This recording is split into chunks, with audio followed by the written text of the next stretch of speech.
Download now. CC Learning app. Hello friends, welcome to competitive cracker. എല്ലാ പ്രിയ ഉദ്യോഗാർത്ഥി സുഹൃത്തുക്കൾക്കും competitive ക്രാക്കറിന്റെ പുതിയൊരു യൂട്യൂബ് വീഡിയോയിലേക്ക് സ്വാഗതം. ഇന്നത്തെ ഈ ഒരു വീഡിയോയിൽ നമ്മൾ ഡിസ്കസ് ചെയ്യാനായിട്ട് പോകുന്നത് ടൈപ്പിസ്റ്റ് യോഗ്യത നേടിയ ഉദ്യോഗാർത്ഥികൾക്ക് അവരുടെ OMR എക്സാം PSC നടത്തുമ്പോൾ 10 മാർക്കിന്റെ ചോദ്യങ്ങൾ വരുന്ന ടൈപ്പ് റൈറ്റിന്റെ ഭാഗത്തു നിന്നുള്ള പ്രധാനപ്പെട്ട കുറച്ച് ക്വസ്റ്റ്യൻസ് ഡിസ്കസ് ചെയ്യുന്നതിന് വേണ്ടിയാണ്. ഈ ക്വസ്റ്റ്യൻസിന്റെ ഒരു പ്രത്യേകത, ഇത് ഏറ്റവും ലേറ്റസ്റ്റ്, അതായത് PSCയുടെ ജനറൽ PSC എക്സാംസുകൾ മാറിയ ചോദ്യ പാറ്റേൺ പോലെ തന്നെ നമ്മുടെ ടൈപ്പിസ്റ്റ് എക്സാമിലും ചോദ്യ പാറ്റേണിൽ വലിയ മാറ്റം വന്നിട്ടുണ്ട്. അപ്പൊ അത്തരത്തിലുള്ള ഒരു ചോദ്യങ്ങളാണ് നിങ്ങളെ ഇന്നത്തെ ഈ ഒരു സെഷനിൽ പരിചയപ്പെടുത്തുന്നത്. അപ്പൊ നമുക്ക് ഈ ഒരു ക്ലാസ്സുകൾ നിങ്ങൾക്ക് ലഭ്യമാകണമെങ്കിൽ നിങ്ങൾക്ക് പ്ലേ സ്റ്റോറിൽ നിന്നും ആപ്പ് സ്റ്റോറിൽ നിന്നും നമ്മുടെ CC ലേണിംഗ് ആപ്പ് ഡൗൺലോഡ് ചെയ്യാം. അതിനുശേഷം ക്ലാസ്സുകൾ കണ്ട് അതിനോടൊപ്പം തന്നെ നിങ്ങൾക്ക് നമ്മുടെ പെയ്ഡ് ആപ്പിലേക്ക്, അതായത് നമ്മുടെ ക്ലാസ്സുകൾ പെയ്ഡായിട്ട് നമുക്ക് സ്റ്റഡി പ്ലാനോട് കൂടി നൽകുന്ന ക്ലാസ്സുകൾ കാണണമെങ്കിൽ അത്തരം ക്ലാസ്സുകളിലേക്കും ജോയിൻ ചെയ്യാൻ താല്പര്യമുള്ളവരാണ് എങ്കിൽ നിങ്ങൾക്ക് നമ്മളുമായിട്ട് കോൺടാക്ട് ചെയ്യാം, ക്ലാസ്സുകളിൽ ജോയിൻ ചെയ്യാം. ഈ ക്ലാസ്സുകളിൽ ജോയിൻ ചെയ്ത് പഠിച്ച് മുൻ വർഷങ്ങളിൽ ടൈപ്പിസ്റ്റ്, കമ്പ്യൂട്ടർ അസിസ്റ്റന്റ്, അതുപോലെ തന്നെ LDC എക്സാമുകളിൽ മികച്ച റാങ്കുകൾ നേടി ഇപ്പോൾ ജോലിയിൽ പ്രവേശിച്ച ഉദ്യോഗാർത്ഥികളുടെ ചിത്രങ്ങളാണ് നിങ്ങൾ കാണുന്നത്. ഇനി വരും വർഷങ്ങളിൽ നിങ്ങൾക്കും ഇത്തരത്തിൽ 1ാം റാങ്ക് ഉൾപ്പെടെയുള്ള റാങ്കുകൾ ലഭിക്കും. അതുകൊണ്ട് വളരെ ധൈര്യമായിട്ട് തന്നെ നമ്മുടെ ബാച്ചിലേക്ക് ജോയിൻ ചെയ്യുക. നമുക്ക് നമ്മുടെ ക്ലാസ്സിലേക്ക് കടക്കാം. ഇന്നത്തെ ക്ലാസ്സിൽ നമ്മൾ ഡിസ്കസ് ചെയ്യുന്നത് LD ടൈപ്പിസ്റ്റ് എക്സാം എഴുതുന്ന ഉദ്യോഗാർത്ഥി സുഹൃത്തുക്കൾക്ക് പ്രീവിയസ് ഇയറിൽ ടൈപ്പ് റൈറ്റർ ഭാഗത്തു നിന്ന് ചോദിച്ച ചോദ്യങ്ങളെ കൃത്യമായി പാറ്റേൺ മനസ്സിലാക്കി പഠിക്കുന്നതിന് വേണ്ടിയാണ്. ഇപ്പം ശ്രദ്ധിച്ച് തുടക്കം മുതൽ അവസാനം വരെ ക്ലാസ് കാണുക. വളരെ ശ്രദ്ധിച്ച് തന്നെ നമ്മുടെ ഓരോ ക്വസ്റ്റ്യൻസും നിങ്ങൾ എന്ത് ചെയ്യുക, പഠിക്കുക. അത് കംപ്ലീറ്റ് ആയിട്ട് നിങ്ങൾ പഠിച്ചു വെക്കുക. ഈ ഒരു ഓരോ ഏരിയയിൽ നിങ്ങൾ 2 കാര്യങ്ങളാണ് ശ്രദ്ധിക്കേണ്ടത്. ഒന്ന്, ക്വസ്റ്റ്യൻസിന്റെ ആൻസറുകൾ ചെയ്യുന്നതിനോടൊപ്പം രണ്ടാമത്തത് നമ്മുടെ ഓരോ ക്വസ്റ്റ്യനും വന്നിരിക്കുന്ന ഏരിയ ഏതാണ്, ഏത് ടോപ്പിക്കിൽ നിന്നാണ്, ഏത് പാർട്ടിൽ നിന്നാണ് ചോദ്യം വന്നിരിക്കുന്നത്, അതനുസരിച്ച് നിങ്ങൾ എന്ത് ചെയ്യണം, പഠിക്കണം. അല്ലാതെ വെറുതെ എന്തെങ്കിലും പഠിച്ചിട്ട് കാര്യമില്ല. നമ്മൾ പഠിക്കുന്ന ഏരിയയിൽ നിന്ന് ചോദ്യങ്ങൾ എങ്ങനെ വരുന്നു എന്ന ഒരു യാഥാർത്ഥ്യം മനസ്സിലാക്കിക്കൊണ്ട് വേണം നമ്മൾ പഠിക്കാൻ. അപ്പൊ ആദ്യത്തെ ക്വസ്റ്റ്യനിലേക്ക് നമുക്ക് പോകാം. Which among the following parts of the type writer need to be oiled for proper maintenance? അപ്പൊ ഈ ഒരു ചോദ്യം വന്നിരിക്കുന്നത് ടൈപ്പ് റൈറ്റർ ക്ലീനിങ് എന്ന ഒരു പാർട്ട് നമ്മുടെ സിലബസിൽ പറയുന്നുണ്ട്. ആ ഭാഗത്ത് നിന്നാണ് ചോദ്യം വന്നിരിക്കുന്നത്. അപ്പം ഈ ചോദ്യം എന്താണെന്ന് മനസ്സിലായി കാണുമെന്ന് വിശ്വസിക്കുന്നു. Which among the following parts of the type writer need to be oiled for proper maintenance? Proper മെയിൻ്റനൻസിന് വേണ്ടി അല്ലെങ്കിൽ മെയിൻ്റനൻസിന്റെ ഭാഗമായിട്ട് തന്നിരിക്കുന്നവയിൽ ഏതൊക്കെ ഭാഗങ്ങളിലാണ് നമ്മൾ ഓയിൽ ചെയ്യുന്നത്? നിങ്ങൾ വേറൊരു കാര്യം ശ്രദ്ധിക്കണം. ഇവിടെ ഓയിൽ ചെയ്യുന്ന ഭാഗങ്ങളാണ് ചോദിച്ചേക്കുന്നത്. ചില സമയങ്ങൾ നോട്ട് ഓയിൽഡ് എന്ന് ചോദിച്ചാൽ, അതായത് ഓയിൽ ചെയ്യാത്ത ഭാഗങ്ങൾ എന്നും വരും. അപ്പൊ ഇത് രണ്ടും നിങ്ങൾ കൃത്യമായി നോക്കി മനസ്സിലാക്കിയിട്ട് വേണം എന്ത് ചെയ്യാൻ, ഉത്തരത്തിലേക്ക് പോകാൻ. ഇവിടെ ഓയിൽ ചെയ്യുന്ന ഭാഗങ്ങൾ ഏതൊക്കെയാണ്? ഒന്നാമത്തത് ഫീഡ് റോൾസ് എന്നാണ് പറയുന്നത്. രണ്ടാമത്തത് ക്യാരേജ് റെയിൽ. മൂന്നാമത്തത് കീബോർഡ്. നാലാമത്തത് റാച്ചറ്റ് വീൽ. നമുക്കറിയാം ഫീഡ് റോൾസും കീബോർഡും ഈ 2 ഭാഗങ്ങളിലും നമുക്ക് ഓയിൽ ചെയ്യേണ്ട ആവശ്യം വരുന്നില്ല. ഫീഡ് റോൾസ് എന്താണെന്ന് അറിയാത്തവരുണ്ടെങ്കിൽ ശ്രദ്ധിക്കുക. നമ്മുടെ സിലിണ്ടറിന് താഴെയായിട്ട് 2 സെറ്റ് ഫീഡ് റോൾസ് ആണ് ഉള്ളത്. ഈ ഫീഡ് റോൾസ് ഒരിക്കലും നമുക്ക് ഓയിൽ ചെയ്യേണ്ട കാര്യം വരുന്നില്ല. അതുപോലെ തന്നെ കീബോർഡ്, നമുക്കറിയാം ടൈപ്പ് ചെയ്യുന്ന കീകളും ഓയിൽ ചെയ്യേണ്ട ആവശ്യം വരുന്നില്ല. എന്നാൽ ക്യാരേജ് മൂവ് ചെയ്യുന്ന ക്യാരേജ് റെയിലും അതുപോലെ തന്നെ റാച്ചറ്റ് വീലും ഈ 2 ഭാഗങ്ങളിലും നമ്മൾ ഓയിൽ യൂസ് ചെയ്യേണ്ടതായിട്ടുണ്ട്. ഇവിടെ നോക്കിയേ, 1ഉം 3ഉം തെറ്റാണ്, 2ഉം 4ഉം ശരിയാണ്. ഇവിടെ ഓപ്ഷനിലേക്ക് വരാം. Option A 1, 2, 3, option B 2, 4, option C 2, 3, option D 1, 2, 3, 4. ഇവിടുത്തെ ആൻസർ ഓപ്ഷൻ B ആണ് എന്ന കാര്യത്തിൽ സംശയമില്ല. 2ഉം 4ഉം വരുന്ന ഒരൊറ്റ ഓപ്ഷനേ ഉള്ളൂ, ഓപ്ഷൻ B. ഈ രീതിയിലാണ് ഉത്തരം കണ്ടെത്തേണ്ടത്. അപ്പോൾ ഒന്നാമത്തെ ക്വസ്റ്റ്യൻ മനസ്സിലായി കാണുമെന്ന് വിശ്വസിക്കുന്നു. നിങ്ങളൊരു കാര്യം ശ്രദ്ധിക്കുക, ഈ ക്വസ്റ്റ്യൻസ് എല്ലാം PYQs ആണ്. അതും PSC ടൈപ്പിസ്റ്റ് എക്സാമുകളിൽ ചോദിച്ച ക്വസ്റ്റ്യൻസ് ആണ്. അതുകൊണ്ട് അത്രയും ഇമ്പോർട്ടൻസ് ഈ ക്വസ്റ്റ്യന് നിങ്ങൾ കൊടുക്കണം പഠിക്കുമ്പോൾ. നെക്സ്റ്റ് രണ്ടാമത്തെ ക്വസ്റ്റ്യനിലേക്ക് പോവാം. Paper side guide. ടൈപ്പിസ്റ്റ് ക്ലാസ്സുകളൊക്കെ കണ്ട ഉദ്യോഗാർത്ഥികളാണെങ്കിൽ അവർക്ക് എന്താണ് പേപ്പർ സൈഡ് ഗൈഡ് എന്നൊക്കെ അറിയാം. ഈസ് യൂസ്ഡ് ഫോർ എന്തിനു വേണ്ടി ഉപയോഗിക്കുന്നു? Getting uniform margins to all papers inserted. രണ്ടാമത്തത് protect paper from oily parts of the typewriter. മൂന്നാമത്തത് easy insertion of the paper. നാലാമത്തത് reducing the noise while typing. അപ്പൊ ഇത്രയും സ്റ്റേറ്റ്മെന്റുകൾ തന്നിരിക്കുന്നു. ഇവിടെ ചോദിച്ചിരിക്കുന്നത് പേപ്പർ സൈഡ് ഗൈഡിന്റെ യൂസ് എന്താണെന്നാണ്. ഓപ്ഷൻ എ 1, ഓപ്ഷൻ ബി 1ഉം 2ഉം, ഓപ്ഷൻ സി 2ഉം 3ഉം, ഓപ്ഷൻ ഡി 1ഉം 2ഉം 4ഉം. കണ്ടല്ലോ, പുതിയ പാറ്റേണിലുള്ള ചോദ്യങ്ങളാണ്. ഇവിടുത്തെ ആൻസർ ഓപ്ഷൻ എ ആണ്. ഓപ്ഷൻ എയിൽ പറയുന്ന 1 മാത്രം. Getting uniform margins to all papers inserted. നമ്മൾ ടൈപ്പ്റൈറ്ററിലേക്ക് ഇൻസർട്ട് ചെയ്ത പേപ്പറുകൾക്ക് യൂണിഫോം മാർജിൻസ് ലഭിക്കുന്നതിന് വേണ്ടി ഉപയോഗിക്കുന്നതാണ് paper side guide. Protect paper from oily parts of the typewriter. ആരാണ് അത് ചെയ്യുന്നത്? പേപ്പർ ടേബിൾ ആണ്. Easy insertion of the paper. പേപ്പറിന്റെ ശരിയായ രീതിയിലുള്ള ഇൻസർഷന് സഹായിക്കുന്നത് പേപ്പർ സൈഡ് ഗൈഡ് അല്ല, പേപ്പർ റിലീസർ ആണ്. മൂന്നാമത് reducing the noise while typing. Type ചെയ്യുന്ന സമയത്തുണ്ടാകുന്ന നോയ്സ് റെഡ്യൂസ് ചെയ്യുന്നത് എന്തല്ല? പേപ്പർ സൈഡ് ഗൈഡ് അല്ല, അതിന്റെ റബ്ബർ ഫീറ്റ് ആണ്. റബ്ബർ ഫീറ്റ് എന്ന് പറയുന്നത് അതിന്റെ 4 ബുഷ് പോലെ നമ്മുടെ ടൈപ്പ്റൈറ്ററിനെ താഴെ വെക്കുന്നത്. അപ്പൊ അങ്ങനെയൊക്കെ കുറെ കാര്യങ്ങളുണ്ട്. അതും നിങ്ങൾ എന്ത് ചെയ്യണം? ഇതിന്റെ കൂടെ പഠിക്കണം. ഇതിന് സ്യൂട്ടബിൾ ആയിട്ടുള്ളതാണെന്ന് പറയുകയാണെങ്കിൽ ബാക്കി സ്റ്റേറ്റ്മെന്റ് ഏതിന് സ്യൂട്ടബിൾ ആയിട്ടുള്ളതാണ് എന്ന് കൂടി നിങ്ങൾ നോക്കി വെച്ചിരിക്കണം. അപ്പൊ ഇതിന്റെ ആൻസർ കൃത്യമായിട്ട് മനസ്സിലായെന്ന് വിശ്വസിക്കുന്നു. ഇനി മൂന്നാമത്തെ question, the function of the main spring. നിങ്ങൾ ഒരു കാര്യം ഓർക്കുക, മെയിൻ സ്പ്രിങ് എന്ന് പറയുന്ന ആ ഒരു പാർട്ടിൽ നിന്ന് ഏതൊരു PSC പരീക്ഷയ്ക്കും ചോദ്യം 100% പ്രതീക്ഷിക്കുക. അപ്പം മെയിൻ സ്പ്രിങ് എന്ന് പറയുന്ന ടോപ്പിക്ക് നിങ്ങൾ നന്നായി പഠിക്കണം. The function of the main spring in a typewriter. Movement of the carriage. ക്യാരേജിന്റെ മൂവ്മെന്റിനെ സഹായിക്കുന്നത് മെയിൻ സ്പ്രിങ് ആണോ? മെയിൻ സ്പ്രിങ്ങിന്റെ ഫംഗ്ഷൻ ആണ് ചോദിക്കുന്നത്. Ribbon vertical movement. മൂന്നാമത്തെ ribbon up and down movement. ഇത് മെയിൻ സ്പ്രിങ്ങിനെ കുറിച്ച് പഠിക്കുന്ന ഒരു ഉദ്യോഗാർത്ഥിക്ക് ഉറപ്പായിട്ടും പറയാൻ പറ്റും. ഓപ്ഷൻ 1 മാത്രം, ഓപ്ഷൻ ബി 2ഉം 3ഉം, ഓപ്ഷൻ സി 1ഉം 2ഉം 3ഉം, ഓപ്ഷൻ ഡി ഇവയൊന്നുമല്ല. നോക്കിയേ, ഓപ്ഷൻ എ 1 മാത്രം. അതായത് ക്യാരേജിന്റെ മൂവ്മെന്റിനെ സഹായിക്കുന്നത് മെയിൻ സ്പ്രിങ് ആണ്. റിബണിന്റെ വെർട്ടിക്കൽ മൂവ്മെന്റോ റിബണിന്റെ അപ്പ് ആൻഡ് ഡൗൺ മൂവ്മെന്റിനോ സഹായിക്കുന്നത് ആരല്ല? മെയിൻ സ്പ്രിങ് അല്ല. ഓക്കെ ആണല്ലോ, മനസ്സിലായി കാണും. നെക്സ്റ്റ് നമുക്ക് 4ാമത്തെ ക്വസ്റ്റ്യനിലേക്ക് പോകാം. The Roman numerical form 500 and 1000.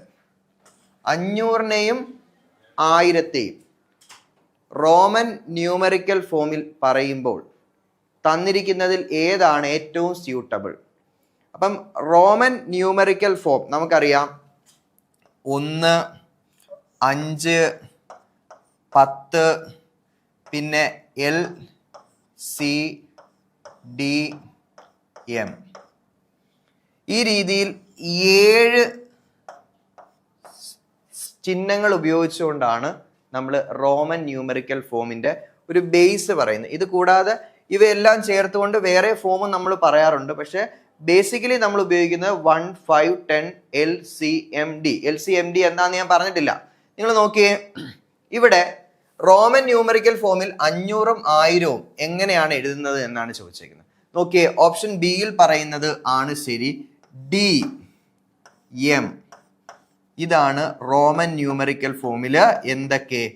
500, 500, 1000, 1000.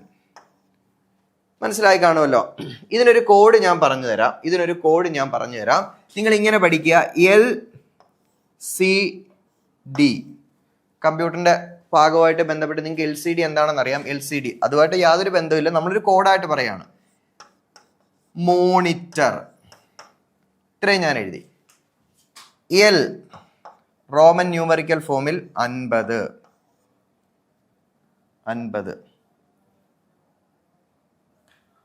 LCD monitor എന്നാണ് പറഞ്ഞത്.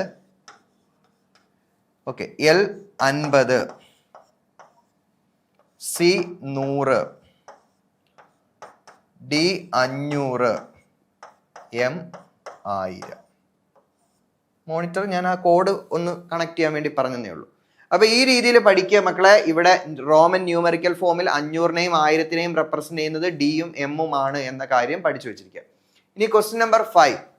ഗൈഡ് കീസിന്റെ ടൈപ്പ് റൈറ്റർ ആർ. ടൈപ്പ് റൈറ്ററിൽ നമ്മൾ ഗൈഡ് കീസ് ആയിട്ട് ഉപയോഗിക്കുന്ന കീസ് ഏതൊക്കെയാണ്? 3 ടൈപ്പ് കീസിനെ കുറിച്ച് നിങ്ങൾ പഠിച്ചിരിക്കണം. 1 guide keys, 2 home keys, 3 master keys. അപ്പൊ guide keys, home keys, master keys. ഇവിടെ ഗൈഡ് കീസ് ഏതൊക്കെയാണെന്നാണ് ചോദിച്ചിരിക്കുന്നത്. കണ്ടോ ക്വസ്റ്റ്യന്റെ ആ ഒരു പാറ്റേൺ കണ്ടോ? 1 2 3 4.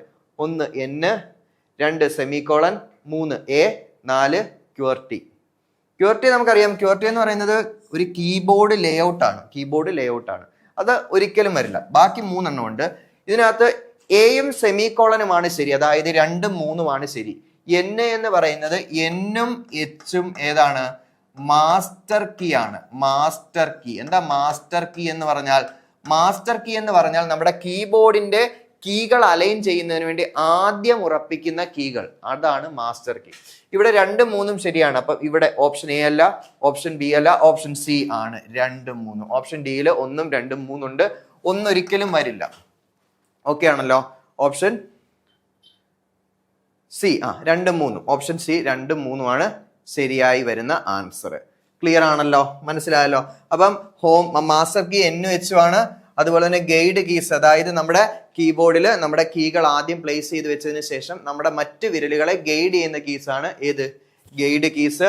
ഇനി അടുത്തതുണ്ട് ഹോം കീസ്. ഹോം കീസ് എന്ന് പറഞ്ഞാൽ നമ്മുടെ കീബോർഡിൽ നമ്മൾ കീ ഒന്നും ടൈപ്പ് ചെയ്യാത്ത സമയത്ത് നമ്മൾ റെസ്റ്റ് ചെയ്യുന്ന കീസാണ്. ഏതൊക്കെയാണ്?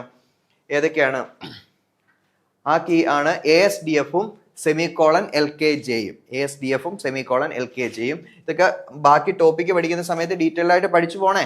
Next question number 6. Which among the following is not true about the line space lever? Line space ലിവറുമായിട്ട് ബന്ധപ്പെട്ട ശരിയല്ലാത്ത, നോട്ട് ട്രൂ, ശരിയല്ലാത്ത, ഇങ്ങനെ നിങ്ങൾ ചെയ്യണം, ഇങ്ങനെ റൗണ്ട് ചെയ്യണം. മനസ്സിലായല്ലോ? ശരിയല്ലാത്ത.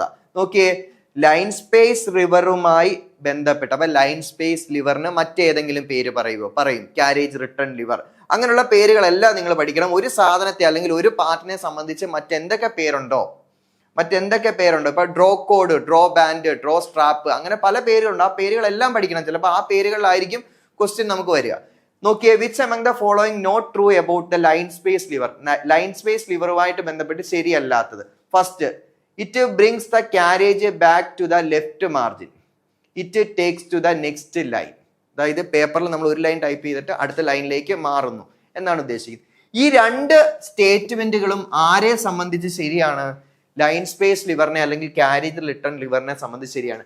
It bring the carriage back to the left margin. ക്യാരേജിനെ ലെഫ്റ്റ് മാർജിനിലേക്ക് കൊണ്ടുവരുന്നു, ശരിയാണ്. It takes to the next line. ആ ലെഫ്റ്റ് മാർജിനിലേക്ക് കൊണ്ടുവരുന്നതിനോടൊപ്പം തന്നെ പുതിയൊരു ലൈനിലേക്കും കൂടെ കൊണ്ടെത്തിക്കുന്നു, അതും ശരിയാണ്.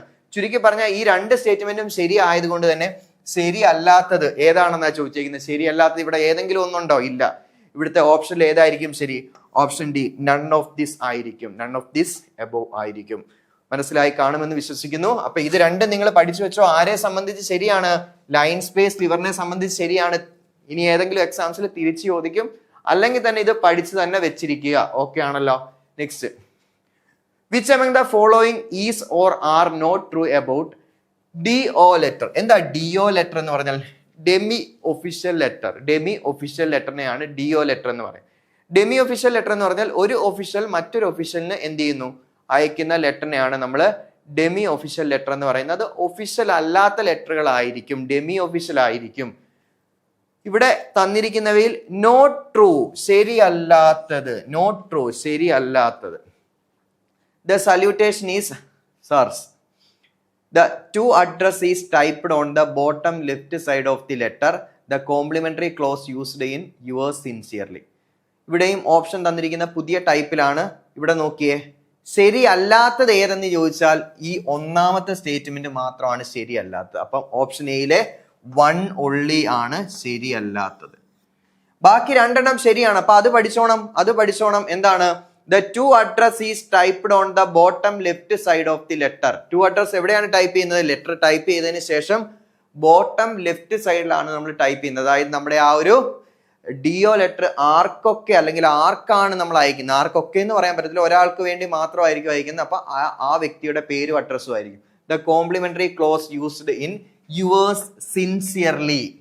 യുവേഴ്സ് സിൻസിയർലി എന്ന കോംപ്ലിമെന്ററി ക്ലോസ് ആയിരിക്കും നമ്മൾ അവിടെ ഉപയോഗിക്കുന്നത്. കോംപ്ലിമെന്ററി ക്ലോസ് എന്നുള്ള ടേംസ് ഒക്കെ ടൈപ്പ് റൈറ്റർ അല്ലെങ്കിൽ ടൈപ്പിസ്റ്റ് എക്സാം എഴുതുന്ന ഉദ്യോഗാർത്ഥികൾക്ക് അറിയാമെന്ന് പ്രതീക്ഷിക്കുന്നു കേട്ടോ.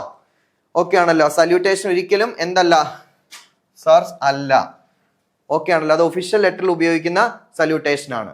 നെക്സ്റ്റ് 8ാമത്തെ ചോദ്യം, ബൈക്രോം. എന്താ ബൈക്രോം എന്ന് ചോദിക്കുകയാണ്. Bichrome is the name connected with. Bichrome എന്ന പേര് തന്നിരിക്കുന്നവയിൽ ഏതുമായി കണക്ട് ചെയ്തിരിക്കുന്നു? Carbon paper, stencil, paper, ribbon. മക്കളെ ഇത് നിങ്ങൾ പെർമനന്റ് ആയിട്ട് പഠിച്ചു വെച്ചു. ഈ ചോദ്യം വരും. ബൈക്രോം എന്ന് പറഞ്ഞാൽ ചേർത്ത് പഠിച്ചോ, bichrome ribbon. Bichrome ribbon. Ribbon എന്ന് പറഞ്ഞാൽ എന്താണ്? നമ്മുടെ ടൈപ്പ് റൈറ്ററിൽ ഇംപ്രഷൻ ഉണ്ടാക്കുന്നതിന് വേണ്ടി ഉപയോഗിക്കുന്ന മഷി പുരട്ടിയ ആ ഒരു ഒബ്ജക്റ്റിനെയാണ് നമ്മൾ റിബൺ എന്ന് പറയുന്നത്. അപ്പം ബൈക്രോം എന്ന് പറയുന്നത് റിബൺ ആണ്. ഈ റിബണിന്റെ പ്രത്യേകത, ഇതൊരു 2 കളേർഡ് റിബൺ ആണ്. റെഡും കാണും, ബ്ലാക്കും കാണും. അപ്പൊ ഇവിടെ ബൈക്രോം എന്ന് പറയുന്നത് ഏതുമായി കണക്ട് ചെയ്യപ്പെട്ടിരിക്കുന്നു? Option C, 4 only. 4ാമത്തെ റിബൺ എന്ന് പറയുന്ന ഒരു കോൺസെപ്റ്റുമായിട്ട് കണക്റ്റഡ് ആണ് ഏത്? ബൈക്രോം. ഇനി നോക്കിയേ, വളരെ ഇമ്പോർട്ടന്റ് ആയിട്ടുള്ള ഒരു ചോദ്യമാണ്. Question number 9. The paper size A4 and legal. അത് ഇഞ്ചസിലാണ് അതിന്റെ എന്ത് പറയേണ്ടത്? അളവ് പറയേണ്ടത്. 1ാമത്തെ, 2ാമത്തെ, 3ാമത്തെ, 4ാമത്തെ. ആദ്യത്തേത് A4ന്റെയും 2ാമത്തേത് ലീഗലിന്റെയും, അതായത് പേപ്പറിന്റെ സൈസ് ആണ് പറയുന്നത്. ഇതിൽ ഏതാണ് ശരി? ഓപ്ഷൻ എ, 2ഉം 3ഉം. ഇപ്പൊ നോക്കിയേ, ഇതിപ്പം ഇതിലേതാണ് A4ന്റേത്, അതിന്റെ ഏതാണ് ലീഗലിൻ്റെത്? 1ാമത്തെ 2ഉം 3ഉം, ബി 1ഉം 4ഉം, സി 1ഉം 2ഉം, ഓപ്ഷൻ ഡി 2ഉം 4ഉം. ക്വസ്റ്റ്യൻ കാണുന്നുണ്ടല്ലോ. ഓപ്ഷൻ സിയിലെ 1ഉം 2ഉം ആണ് ശരി. അതായത് 1ാമത്തേതാണ് A4ന്റെ സൈസ് 8.25 ഇൻറ്റു 11.69. ഇനി 2ാമത്തെ ലീഗൽ 8.5 ഇൻറ്റു 40. ഇവിടെ നിങ്ങളൊരു കാര്യം ശ്രദ്ധിക്കുക. ഇവിടെ പറഞ്ഞിരിക്കുന്ന ഈ പോയിന്റിന് ശേഷം വരുന്നതിൽ A4ൽ ചെറിയ ചേഞ്ചസ് വന്നാലും ഇതിൽ ചേഞ്ച് വരത്തില്ല. 8ഉം 11ഉം അങ്ങനെ തന്നെ ആയിരിക്കും. നിങ്ങൾ അത് മാത്രം ഓർത്ത് വെച്ചിരുന്നാൽ മതി. Legal 8.5 into 40. ഇതൊരു നല്ല ക്വസ്റ്റ്യൻ ആണ്. ഇത് നിങ്ങൾക്ക് ഇനിയും എക്സ്പെക്ട് ചെയ്യാം, പഠിച്ചു വെച്ചിരിക്കുക. അപ്പം A4ന്റെയും ലീഗലിന്റെയും സൈസ് നമ്മൾ പറഞ്ഞു. ഓപ്ഷൻ സി 1ഉം 2ഉം ആണ് ശരി. ലാസ്റ്റ് ക്വസ്റ്റ്യൻ, 10ാമത്തെ ക്വസ്റ്റ്യൻ നോക്കുക. Which finger is used to type the letter H and J? അപ്പൊ നിങ്ങൾ ഒരു കാര്യം പ്രധാനപ്പെട്ടതാണ്, ശ്രദ്ധിക്കുക. ഫിംഗറുകൾ, നമ്മുടെ വിരലുകൾ ഉപയോഗിച്ച് ഏതൊക്കെ കീകളാണ് പ്രസ് ചെയ്യുന്നത് എന്ന് നോക്കി വെച്ചിരിക്കുക.